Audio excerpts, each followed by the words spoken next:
Hello friends, welcome to Studykar. मैं हूं आपका दोस्त प्रभाकर। आज के इस इम्पॉर्टेंट लेक्चर में हम सभी डिस्कस करने वाले हैं 26 जून 2024 के मोस्ट इम्पॉर्टेंट करंट अफेयर्स के क्वेश्चन। तो आप इस पूरे लेक्चर को बहुत ही ध्यान से लास्ट तक जोड़ देखिएगा। पहला और इम्पॉर्टेंट क्वेश्चन है, लोकसभा में नेता प्रतिपक्ष कौन बने हैं? तो लोकसभा में नेता प्रतिपक्ष बनाए गए हैं राहुल गांधी। यानी अब लोकसभा में आधिकारिक रूप से नेता प्रतिपक्ष कौन बने हैं? राहुल गांधी बने हैं। ऑप्शन डिस्कस करते हैं, फिर इस क्वेश्चन को डिस्कस करेंगे। तो मल्लिकार्जुन खड़गे राज्यसभा में विपक्ष के नेता हैं। तेसम पोंगटे अरुणाचल प्रदेश विधानसभा के अभी हाल ही में अध्यक्ष बनाए गए हैं। और भर्तृहरि मेहताब को 18वीं लोकसभा का प्रोटेम स्पीकर चुना गया था। तो 2024 में 18वीं लोकसभा का गठन किया गया है और इसी 18वीं लोकसभा में नेता प्रतिपक्ष कौन बनाए गए हैं? राहुल गांधी बनाए गए हैं, जिनका संबंध कांग्रेस पार्टी से है और वो रायबरेली से सांसद हैं। अब सवाल आता है कि नेता प्रतिपक्ष किसे चुना जाता है? तो देखिए, लोकसभा में दो प्रकार के पक्ष हैं। एक पक्ष है सत्ता पक्ष, दूसरा पक्ष है विपक्ष। तो सत्ता पक्ष के जो नेता हैं वो कौन है? Prime minister. बात करें अगर हम विपक्ष की, तो विपक्ष में अगर कोई ऐसा राजनीतिक दल है जिसके पास लोकसभा की कुल संख्या का 10% यानी 54 सांसद हैं, तो उस पॉलिटिकल पार्टी के एक सदस्य को नेता प्रतिपक्ष माना जाएगा। जैसे कांग्रेस पार्टी के पास वर्तमान में लोकसभा में 99 सदस्य हैं, इसलिए कांग्रेस पार्टी के लीडर राहुल गांधी को नेता प्रतिपक्ष चुना गया है। 2014 से और 2024 तक की बात करें तो कोई भी व्यक्ति लोकसभा में नेता प्रतिपक्ष नहीं था। ऐसा क्यों था? क्योंकि किसी भी विपक्षी पार्टी के पास 54 सांसद नहीं थे, इसलिए ये पद नहीं दिया गया था। 2009 से 2014 तक सुषमा स्वराज लोकसभा में नेता प्रतिपक्ष रही हैं। अब उनके बाद राहुल गांधी लोकसभा में नेता प्रतिपक्ष बनाए गए हैं। नेता प्रतिपक्ष का काम क्या होता है? तो नेता प्रतिपक्ष का काम होता है सरकार की निगरानी करना, यानी सरकार किस प्रकार से काम कर रही है इस पर निगरानी रखने का काम कौन करता है? नेता प्रतिपक्ष करता है। नेता प्रतिपक्ष लोक लेखा समिति का चेयरमैन भी होता है, इस बात को आप याद रखिएगा। ये जो लोक लेखा समिति होती है ये सरकार के फाइनेंशियल अकाउंट्स की जांच करती है। इस समिति में लोकसभा के 15 सदस्य और राज्यसभा के 7 सदस्य होते हैं और इसका चेयरमैन कौन होता है? नेता प्रतिपक्ष होता है। दोस्तों, लोक लेखा समिति में कुल 22 सदस्य होते हैं, ये भी आप याद रखिएगा। देखिए दोस्तों, अगर किसी व्यक्ति को लोकसभा में नेता प्रतिपक्ष चुना जाता है तो उसको उसी प्रकार की सुविधाएं दी जाती हैं जिस प्रकार की सुविधाएं एक कैबिनेट मंत्री को दी जाती हैं। नेता प्रतिपक्ष का और क्या काम होता है? तो नेता प्रतिपक्ष विभिन्न प्रकार की कमेटियों और सिलेक्शन कमीशन का सदस्य होता है। जैसे केंद्रीय सतर्कता आयुक्त की नियुक्ति की जानी है तो उसके लिए जो सिलेक्शन कमीशन बनेगा उसमें कौन शामिल होगा? नेता प्रतिपक्ष भी शामिल होगा। और मुख्य सूचना आयुक्त और राष्ट्रीय मानवाधिकार आयोग के अध्यक्ष की अगर नियुक्ति की जानी है तो उसके लिए अगर सिलेक्शन कमीशन की नियुक्ति की गई है तो उसमें कौन शामिल होगा? नेता प्रतिपक्ष शामिल होगा और नेता प्रतिपक्ष अपनी राय भी रखेगा। इसके अलावा इलेक्शन कमिश्नर की अगर नियुक्ति की जानी है तो उसके लिए जो कमेटी बनेगी उसमें नेता प्रतिपक्ष को भी शामिल किया जाएगा। आपको याद रखना है कि लोकसभा में विपक्ष के पहले नेता कौन थे? तो राम सुभाग सिंह लोकसभा में विपक्ष के पहले नेता थे, जो कि 1969 में विपक्ष के पहले नेता बने थे। दोस्तों, नेता प्रतिपक्ष को कौन कौन सी सुविधाएं दी जाती हैं? तो सबसे पहले बात करें वेतन की, तो 50,000 रुपए प्रति माह की सैलरी दी जाती है। इसके अलावा 45,000 रुपए प्रति माह निर्वाचन भत्ता और 2,000 रुपए प्रति माह सत्कार भत्ता दिया जाता है और सरकारी बंगला दिया जाता है। फ्री हवाई यात्रा, रेल यात्रा होती है। इसके अलावा दोस्तों, एक सरकारी कार और ड्राइवर भी दिया जाता है। इसके अलावा सरकारी सचिवालय में ऑफिस होता है और सरकारी अस्पतालों में फ्री चिकित्सा सुविधा होती है और उच्च स्तर की सुरक्षा व्यवस्था होती है नेता प्रतिपक्ष की। तो ये सुविधाएं मिलती हैं नेता प्रतिपक्ष को। आप इस पूरे लेक्चर को बहुत ही ध्यान से लास्ट तक देखिएगा। लास्ट में आपसे क्वेश्चन पूछा जाएगा जिसका आंसर आपको कमेंट बॉक्स में बताना है। अगर आप चैनल पर पहली बार आए हैं तो चैनल को सब्सक्राइब कर लें, बेल आइकन भी दबा लें, जिससे आपको समय पर सबसे पहले नोटिफिकेशन मिल सकेगा। अगला क्वेश्चन है, उत्तर प्रदेश में मंदिर संग्रहालय कहाँ बनाया जाएगा? आंसर हो जाएगा अयोध्या में। तो अयोध्या में मंदिर संग्रहालय बनाया जाएगा। इस बात की घोषणा अभी हाल ही में की गई है।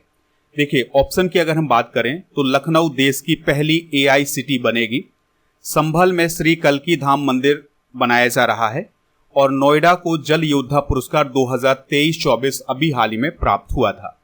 तो दोस्तों अयोध्या में 650 करोड़ रुपए की लागत से एक मंदिर संग्रहालय बनाया जा रहा है और यह संग्रहालय टाटा सन्स कंपनी के द्वारा बनाया जा रहा है।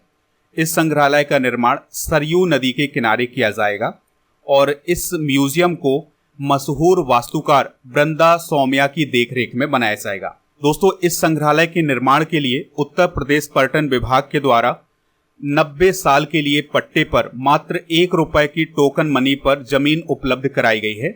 इसके अलावा अन्य विकास कार्यों के लिए 100 करोड़ रुपए अतिरिक्त प्रदान किए जाएंगे।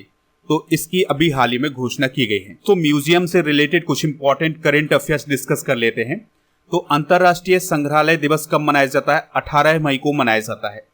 नई दिल्ली में प्रधानमंत्री संग्रहालय बनाया गया है। भारत का पहला ओपन रॉक संग्रहालय हैदराबाद में खोला गया है। भारत का पहला चंदन संग्रहालय कर्नाटक के मैसूर में खोला गया है।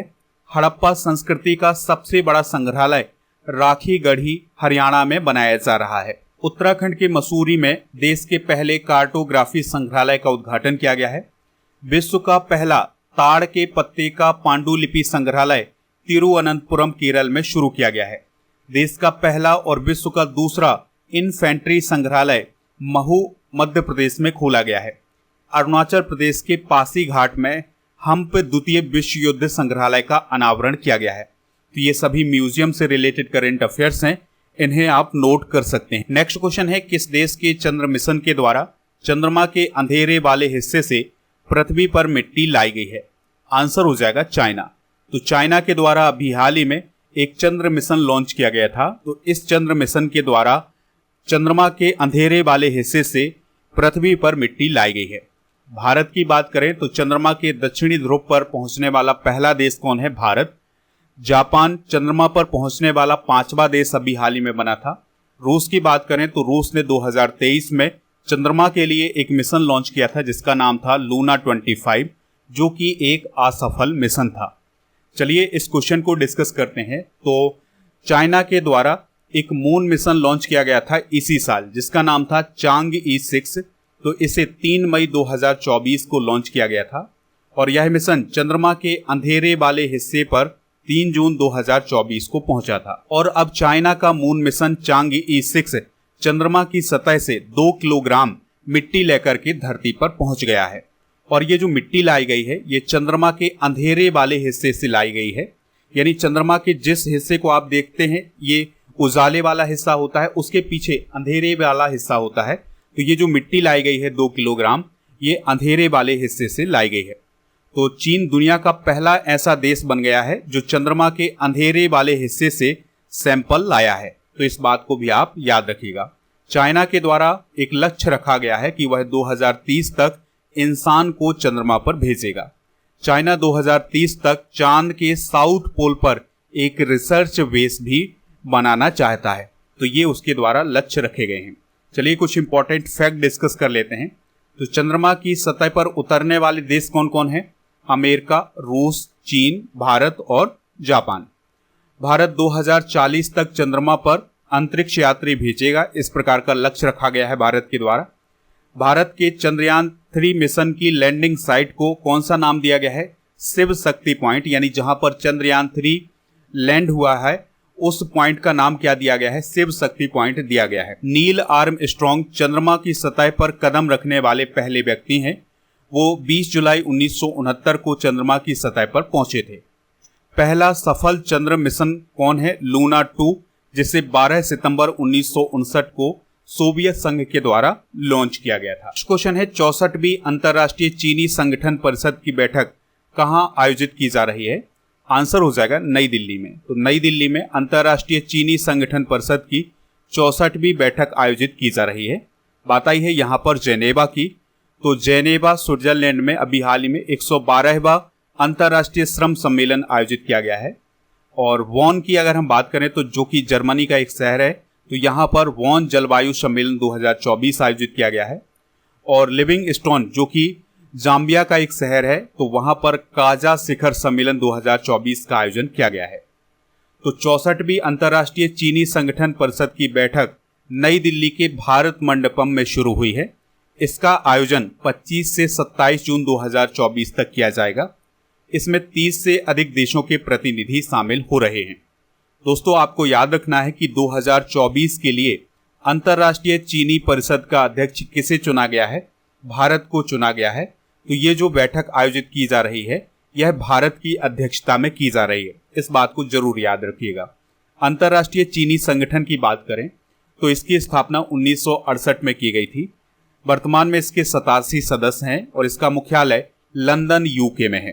तो ये क्वेश्चन आपसे पूछा जा सकता है कि अंतर्राष्ट्रीय चीनी संगठन का मुख्यालय कहाँ है? तो ये लंदन, यूके में है। और 2024 के लिए अध्यक्ष कौन बना है? भारत। इस क्वेश्चन को आप याद रख लीजिएगा। बात आई है यहाँ पर शुगर की, यानी चीनी की। तो दुनिया में सबसे अधिक चीनी का उत्पादन करने वाला देश कौन है? इंडिया, फिर ब्राजील, फिर थाईलैंड, फिर चाइना, फिर यूएस, फिर है दोस्तों छठे नंबर पर रसिया, 7वें पर मैक्सिको, 8वें पर फ्रांस, 9वें पर पाकिस्तान और 10वें नंबर पर है कौन? ऑस्ट्रेलिया। हाल ही में आयोजित किए गए प्रमुख सम्मेलन डिस्कस कर लेते हैं। तो हिंदी साहित्य सम्मेलन 2024 का आयोजन ओडिशा के कोरापुट में अभी हाल ही में किया गया है। यूक्रेन शांति सम्मेलन स्विट्जरलैंड में आयोजित किया गया है। G7 शिखर सम्मेलन 2024 इटली के अपुलिया शहर में किया गया है। और भारत IORA क्रूज पर्यटन सम्मेलन नई दिल्ली में आयोजित किया गया है। भूटान टाइगर लैंडस्केप्स सम्मेलन भूटान में आयोजित किया गया है। महासागर दशक सम्मेलन 2024 का आयोजन स्पेन के बार्सिलोना में किया गया है। और इंद्रधनुष पर्यटन सम्मेलन का आयोजन 2024 में नेपाल में किया गया है। नेक्स्ट क्वेश्चन है, अंडर 17 एशियाई कुश्ती चैंपियनशिप 2024 में भारत ने कितने मेडल जीते हैं? आंसर हो जाएगा 11 मेडल।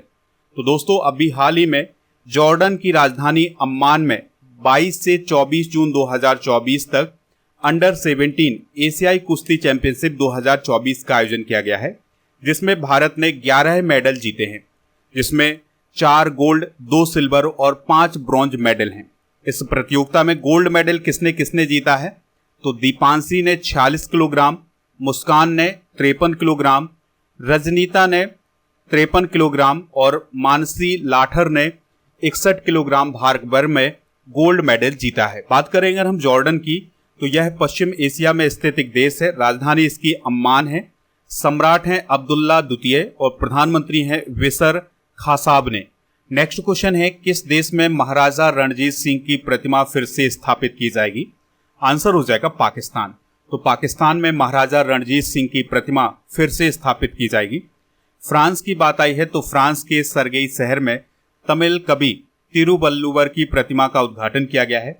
वियतनाम की बात आई है तो विदेश मंत्री एस जयशंकर ने वियतनाम में महात्मा गांधी की प्रतिमा का अनावरण किया था।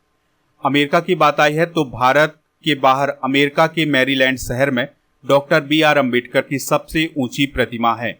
चलिए इस क्वेश्चन का डिस्कशन करते हैं। तो कहानी को आप बहुत ही ध्यान से समझिएगा। 2019 में पहली बार पाकिस्तान के लाहौर किले में महाराजा रणजीत सिंह की 9 फुट की कांस्य प्रतिमा स्थापित की गई थी। फिर इसके बाद 2019 में ही इस मूर्ति को तोड़ दिया गया था वहां के कट्टरपंथियों के द्वारा। फिर इसके बाद महाराजा रणजीत सिंह की मूर्ति फिर से बनाई गई। फिर 2020 में फिर कट्टरपंथियों के द्वारा इस मूर्ति को तोड़ दिया गया था। अब एक नई मूर्ति स्थापित की जाएगी और वो स्थापित की जाएगी करतारपुर साहिब में। तो इस बात को आप याद रखिएगा। दोस्तों, महाराजा रणजीत सिंह की बात करें तो यह खालसा साम्राज्य के पहले महाराजा थे। वे शेर ए पंजाब के नाम से प्रसिद्ध थे। रणजीत सिंह का जन्म हुआ था 1780 में गुजरानवाला में, जो कि अब पाकिस्तान में है, और उन्होंने लाहौर को अपनी राजधानी बनाया था। महाराजा रणजीत ने अफगानों के खिलाफ कई लड़ाइयां लड़ी थी। दोस्तों, एक बहुमूल्य हीरा है जिसे कोहिनूर हीरा कहा जाता है, तो यह महाराजा रणजीत सिंह के खजाने में शामिल था। हाल ही में स्थापित किए गए स्टैच्यू डिस्कस कर लेते हैं। तो स्टैच्यू ऑफ सोशल जस्टिस को आंध्र प्रदेश के विजयवाड़ा में स्थापित किया गया है। यह स्टैच्यू डॉक्टर BR अम्बेडकर का है और इस स्टैच्यू की जो कुल ऊंचाई है वो है 125 फुट। 21 फीट ऊंची महाराणा प्रताप की प्रतिमा अभी हाल ही में हैदराबाद में स्थापित की गई है। जनरल बिपिन रावत की प्रतिमा देहरादून में स्थापित की गई है। आदि योगी शिव की 242 फीट ऊंची प्रतिमा उत्तर प्रदेश के जेवर एयरपोर्ट में स्थापित की जाएगी, यानी जेवर एयरपोर्ट के पास स्थापित की जाएगी। तमिल कवि और दार्शनिक तिरुवल्लुवर की प्रतिमा फ्रांस के सरगेई शहर में स्थापित की गई है। शिवाजी महाराज की प्रतिमा महाराष्ट्र के राजकोट किले में स्थापित की गई है। इसके अलावा डॉक्टर बी.आर. अम्बेडकर की प्रतिमा जो कि 7 फीट की प्रतिमा है, यह भी हाल ही में सुप्रीम कोर्ट में स्थापित की गई है। सचिन तेंदुलकर की प्रतिमा मुंबई के वानखेड़े स्टेडियम में स्थापित की गई है। महात्मा गांधी की प्रतिमा वियतनाम के हो ची मिन सिटी में स्थापित की गई है। रविंद्रनाथ टैगोर की प्रतिमा वियतनाम के वाक निन शहर में स्थापित की गई है। भारत के बाहर डॉक्टर बी.आर. अम्बेडकर की सबसे ऊंची प्रतिमा अमेरिका के मैरीलैंड शहर में स्थापित की गई है, जो कि 19 फुट की प्रतिमा है। इसे नाम दिया गया है statue of equality. Next question है, इंटेलिजेंस ब्यूरो यानी आईबी के डायरेक्टर तपन कुमार ढेका का कार्यकाल कितना बढ़ाया गया है? आंसर हो जाएगा 1 साल। तो अभी हाल ही में आईबी के डायरेक्टर तपन कुमार ढेका का कार्यकाल 1 साल के लिए बढ़ा दिया गया है। उनका कार्यकाल 30 जून 2024 को खत्म होने जा रहा था, लेकिन अब उनके कार्यकाल को 1 साल के लिए बढ़ा दिया गया है। दोस्तों, तपन ढेका 2022 में आईबी के डायरेक्टर बने थे। उन्होंने जम्मू कश्मीर में आतंकवाद को खत्म करने में बहुत ही महत्वपूर्ण भूमिका निभाई थी। बात करते हैं इंटेलिजेंस ब्यूरो की यानी आईबी की, तो इसकी स्थापना 1887 में की गई थी। यह दुनिया का सबसे पुराना खुफिया संगठन है और इंटेलिजेंस ब्यूरो यानी आईबी देश में खुफिया जानकारी एकत्रित करने का काम करता है। यह काउंटर इंटेलिजेंस और आतंकवाद विरोधी अभियानों को भी अंजाम देता है। मुख्यालय इसका नई दिल्ली में है। यह गृह मंत्रालय के अंतर्गत काम करता है। दोस्तों, भारत की जांच एजेंसियों के प्रमुख डिस्कस कर लेते हैं। जैसे सीबीआई के प्रमुख कौन है? प्रवीण सूद, काफ़ी इंपॉर्टेंट है, इसे आप नोट जरूर करिएगा। और मुख्य सूचना आयुक्त कौन है? हीरालाल सामरिया। और रिसर्च एंड एनालिसिस विंग यानी रॉ के प्रमुख कौन है? रवि सिन्हा। एनआईए के महानिदेशक कौन है? सदानंद वसंत दाते। और ईडी के प्रभारी निदेशक कौन है? राहुल नवीन। और नारकोटिक्स कंट्रोल ब्यूरो के महानिदेशक कौन है? सत्यनारायण प्रधान। तो ये हैं भारत की जांच एजेंसियों के प्रमुख। नेक्स्ट क्वेश्चन है, देश में पहली बार लिथियम ब्लॉक की नीलामी किस राज्य में की गई है? आंसर हो जाएगा छत्तीसगढ़ में।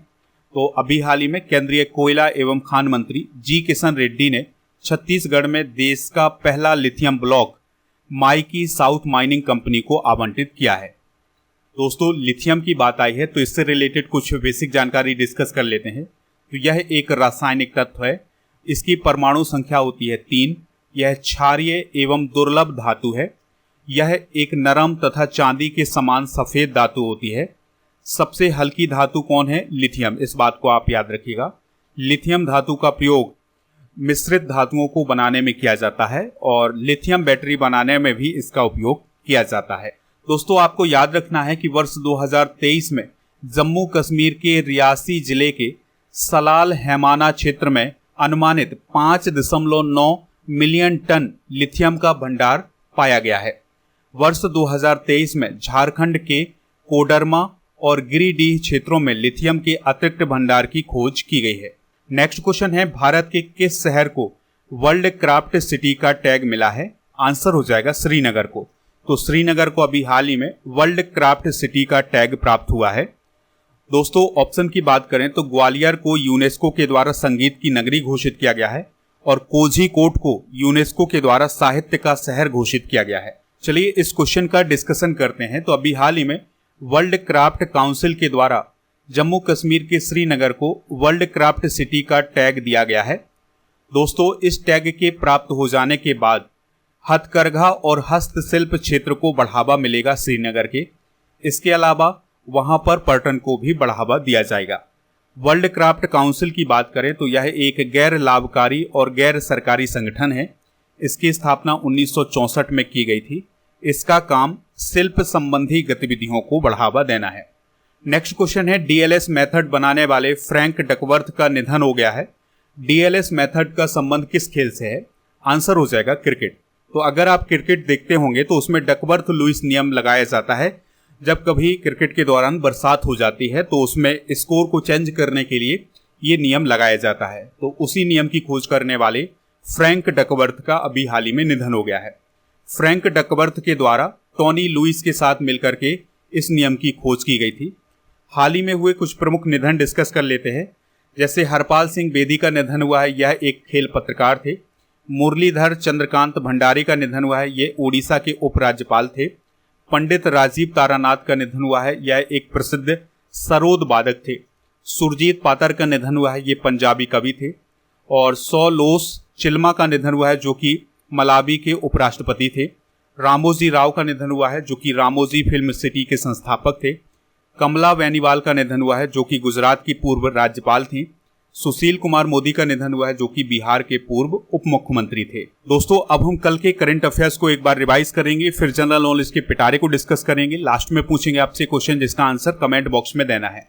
तो कल का पहला क्वेश्चन था, यूनेस्को की सूची में भारत का पहला साहित्य शहर कौन बना है? कोझीकोड।